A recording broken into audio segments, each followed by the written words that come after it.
Hello and welcome दोस्तों, स्वागत है आपका हमारे यूट्यूब चैनल में। दोस्तों आज की इस वीडियो में हम बात करने वाले हैं बीए सेकेंड ईयर के पार्ट 2 यानी कि सेकंड पेपर के चैप्टर नंबर 1 सामाजिक विघटन के मोस्ट इंपॉर्टेंट क्वेश्चन जो कि प्रीवियस ईयर एग्जाम में कई बार पूछा जा चुका है।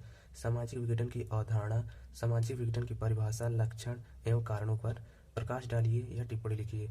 जो कि आप यहाँ पे मैं 3 क्वेश्चन आप देख सकते हैं, मैंने लिखा हुआ है। सामाजिक विघटन की अवधारणा को परिभाषित कीजिए, इसके कारणों पर प्रकाश डालिए। DDU 2014, Siddharth university 2017-18। और दूसरा क्वेश्चन है सामाजिक विघटन की परिभाषा दीजिए तथा इसके प्रमुख कारणों को स्पष्ट कीजिए। DDU 2013-15, Siddharth university 2018-19। सामाजिक विघटन की परिभाषा दीजिए तथा सामाजिक विघटन के लक्षण पर टिप्पणी कीजिए। DDU 2010-14, 16-19 और 2020 के प्रश्न पत्रों में आया हुआ ये क्वेश्चन है। तो आप समझ सकते हैं कि ये कितना इंपॉर्टेंट क्वेश्चन है आपके एग्जाम के लिए। तो चलिए हम देखते हैं पहले सामाजिक विघटन का अर्थ एवं परिभाषा।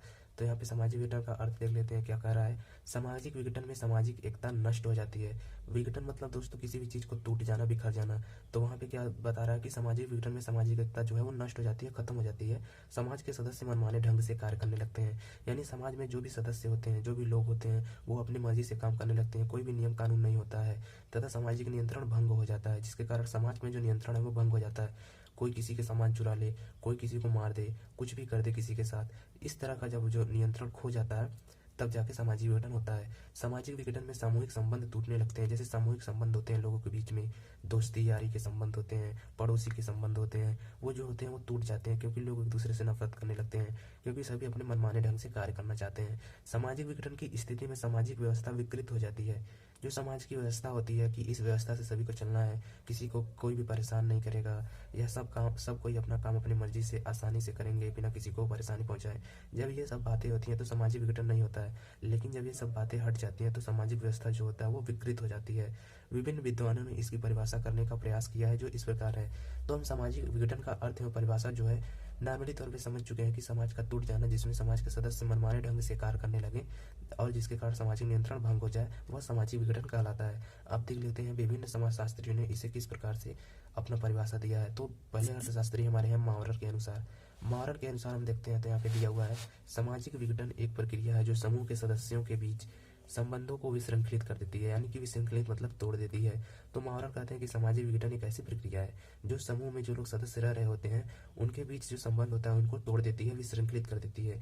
लेमर्ट अगले समाजशास्त्री हैं इस चैप्टर में जो दिया हुआ है। लेमर्ट के अनुसार सामाजिक संस्थाओं एवं समूहों के बीच असंतुलन और व्यापक संघर्ष उत्पन्न हो जाने का नाम सामाजिक विघटन है।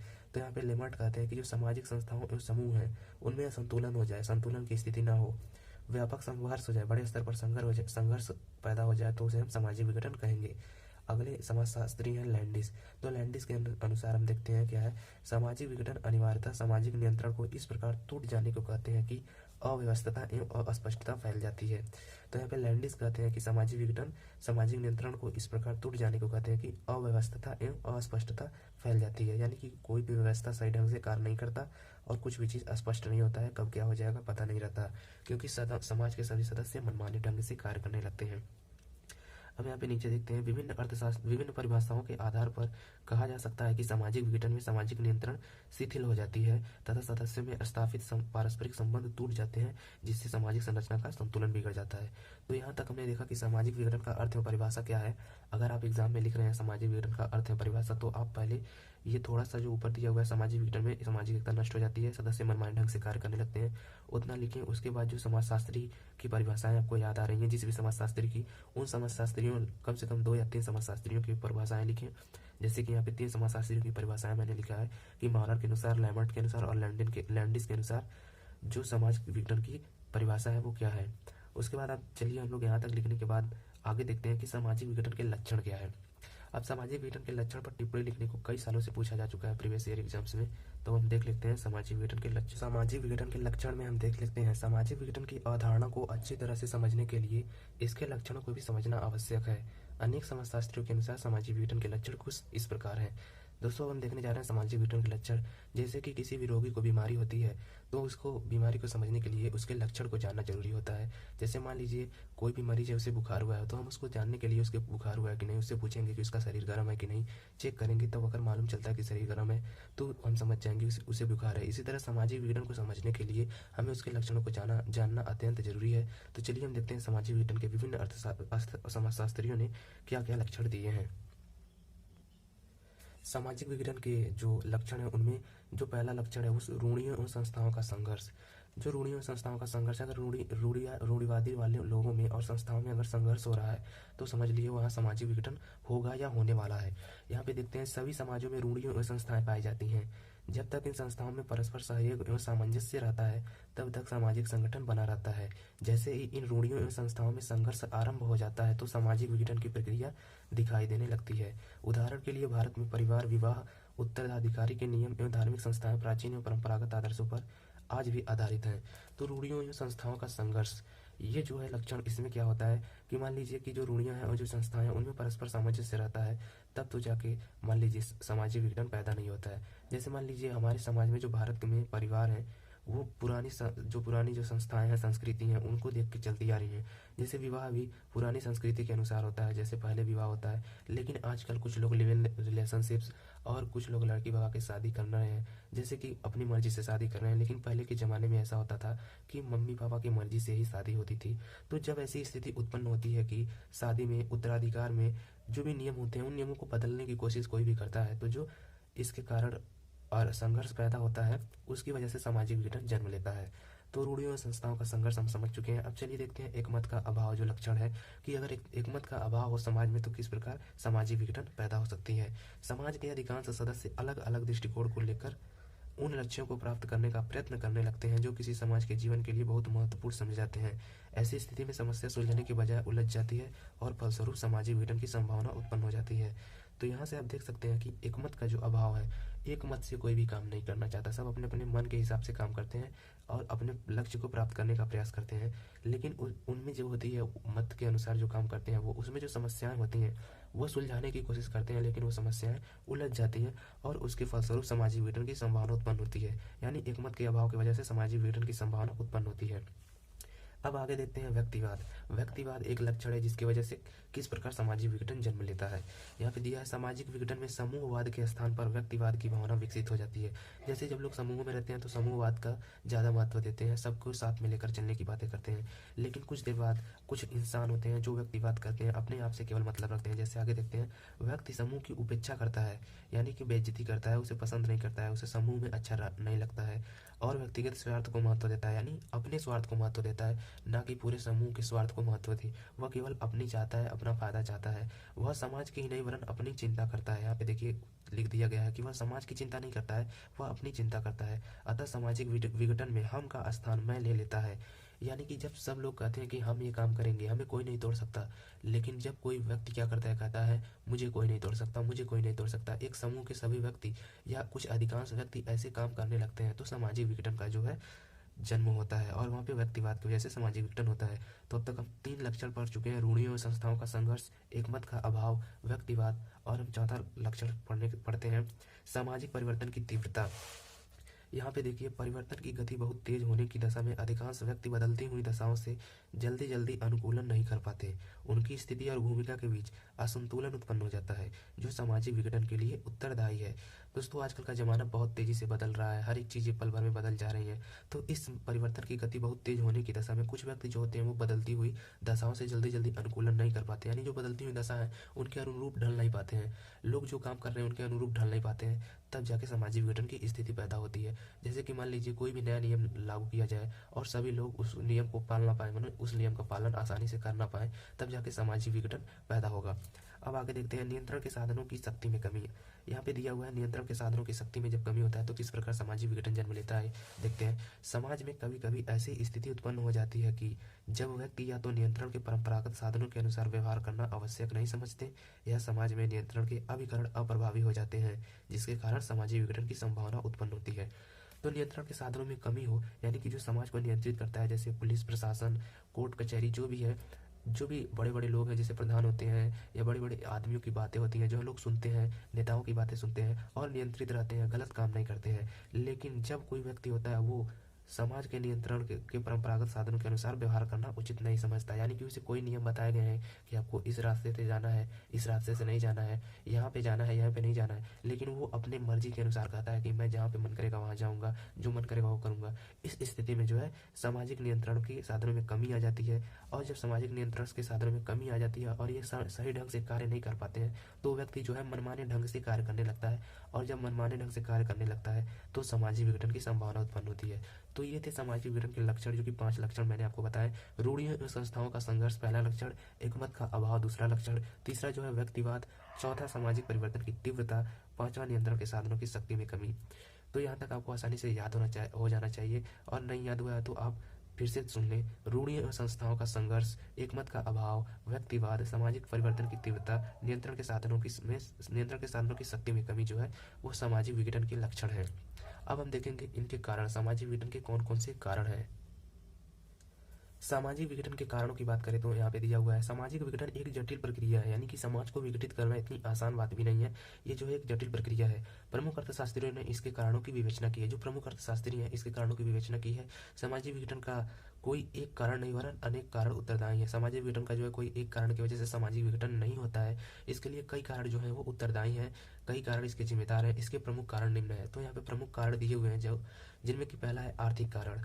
औद्योगिक क्रांति के कारण सामाजिक संरचना गंभीर रूप से प्रभावित हुई है। इसके कारण जहां एक तरफ लोगों के जीवन स्तर में सुधार हुआ है और नारी की स्वतंत्रता एवं कार्यक्षेत्र में विस्तार हुआ है, वहीं दूसरी तरफ श्रमिक एवं आर्थिक समस्याओं में असीम वृद्धि हुई है। तो यहाँ पे जो है आर्थिक कारण जो है कहीं ना कहीं सामाजिक विघटन को जन्म देता है। जब से औद्योगिक क्रांति हुई है, देश में औद्योगिक स्थापना हुए हैं, उससे जो हुआ है महिलाओं की जो है, यहाँ पे दिया है, महिलाओं के जीवन स्तर में सुधार हुआ है, लेकिन जो है श्रमिक एवं आर्थिक समस्याओं में असीम वृद्धि हुई है। श्रमिकों यानी कि मजदूरों की समस्याओं में वृद्धि हुई है। इन समस्याओं के कारण परंपरागत सामाजिक संरचना एवं सामाजिक एकता प्रभावित हुई है। जो पहले की सामाजिक संरचना थी और पहले की सामाजिक एकता थी वह प्रभावित हो गई है औद्योगिक क्रांति के बाद। श्रमिक आंदोलनों, श्रमिक संघर्ष एवं हड़ताल जैसी प्रवृत्तियों का विकास हुआ है। ज़्यादातर हम देखते हैं कि कई सारे मजदूर और श्रमिक फैक्ट्रियों में काम करते हैं, औद्योगिक संस्थाओं में काम करते हैं, लेकिन उनको टाइम पे उनके लिए उनका जो पेमेंट है, उनका जो पैसा है वो नहीं मिल पाता है, जिसके कारण सामाजिक विघटन जन्म होता है। और ये कैसे जन्म होता है, जबकि जब श्रमिक आंदोलन होते हैं, श्रमिक संघर्ष होते हैं और जब मजदूर हड़ताल पे चले जाते हैं तो काम बंद हो जाता है और इस तरह से सामाजिक विघटन जन्म लेता है। तो आर्थिक कारण जो है इस तरह से सामाजिक विघटन को जन्म देता है। औद्योगिकरण के कारण शोषण, औद्योगिकरण के कारण शोषण होता है। जो मालिक होते हैं वो मजदूरों का शोषण करते हैं। बेकारी यानी कि बेरोजगारी पैदा होती है। मुद्रा प्रसार होता है, यानी कि मनी इन्फ्लेशन होता है, जिसमें कि मुद्रा की वैल्यू घट जाती है। व्यापारिक अपकर्ष होते हैं, कालाबाजारी होने लगती है, इन सबको प्रोत्साहन मिलता है। इन समस्याओं के कारण सामाजिक संरचना में विकृति आ जाती है, यानी जो सामाजिक संरचना है उसमें गड़बड़ी पैदा हो जाती है और सामाजिक विघटन को बल मिलता है, जिससे कि सामाजिक विघटन जन्म लेता है। तो आर्थिक कारण किस तरह से सामाजिक विघटन को जन्म देता है हमने जान लिया है कि इसमें जो है श्रमिकों को शोषण किया जाता है और कालाबाजारी जैसे धंधों को प्रोत्साहन मिलता है, जिससे कि सामाजिक विघटन का जन्म होना एकदम स्वाभाविक है कि सामाजिक विघटन इससे पैदा होगा। तो ये था आर्थिक कारण। अब हम चलिए आगे बढ़ते हैं और देखते हैं राजनीतिक कारण क्या क्या हो सकते हैं इसके। राजनीतिक कारण भी सामाजिक विघटन के लिए भी उत्तरदायी है। वर्तमान में लोकतांत्रिक राज्यों में राजनीतिक दलों द्वारा सत्ता प्राप्ति के लिए विघटनकारी व्यवहारों को प्रोत्साहन दिया जाता है। परिमाण स्वरूप सामाजिक विघटन की प्रक्रिया को बल मिलता है। राजनीतिक स्तर पर भ्रष्टाचार एवं परिवारवाद प्रोत्साहन मिलता है। राजनीतिक दलों एवं नेताओं द्वारा युवकों एवं जनता को राजनीतिक हिंसा के लिए प्रेरित किया जाता है, जिससे समाज विघटन की प्रक्रिया तीव्र होती है। तो राजनीतिक कारण आप समझ सकते हैं कि राजनीति का जो पावर है, जो सत्ता का पावर है, उसकी वजह से सामाजिक विघटन किस प्रकार से जन्म लेता है। इसमें जो होते हैं राजनीतिक दल जो होते हैं वो सत्ता प्राप्ति के लिए विघटनकारी व्यवहारों को प्रोत्साहन करते हैं, यानी कि वो लोगों में शराब बांटते हैं, जिससे लोगों के घर टूट जाते हैं, कई लोगों को मरवा देते हैं जान से, जिससे कि कई सारे दंगे फसाद होते हैं और बहुत सी ऐसी समस्याएं पैदा होती हैं। परिणाम स्वरूप सामाजिक विघटन की प्रक्रिया को बल मिलता है, जिससे समाज जो है वो विघटित हो जाता है, किसी का किसी पे विश्वास नहीं रहता। राजनीतिक दल मनमाने ढंग से काम करते हैं और राजनीतिक स्तर पर भ्रष्टाचार एवं परिवारवाद प्रोत्साहन मिलता है। लोग अपने परिवार वालों को ही सभी अच्छे अच्छे काम दिलाना चाहते हैं।